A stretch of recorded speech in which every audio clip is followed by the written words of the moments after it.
Samantala, nasa bansa na ngayon ang singer-songwriter at music producer na si Garth Garcia para sa kanyang homecoming concert.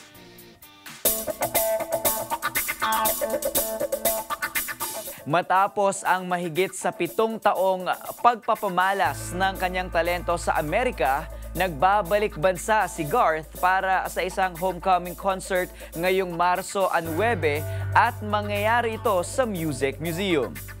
Ang naturang concert niya ay magtatanghal ng mga original songs niya mula sa kanyang latest album at sa My Time concert niya na ginanap sa US.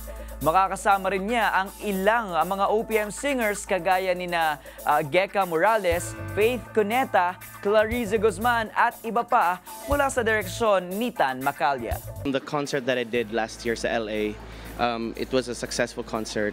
Mga producers are here.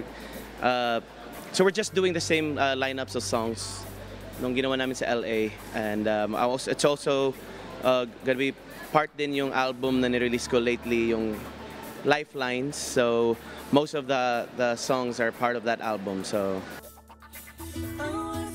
kamakailan naglabas din si Garth ng latest single at collaboration nila ito ng OPM icon na si Tutsi Guevara.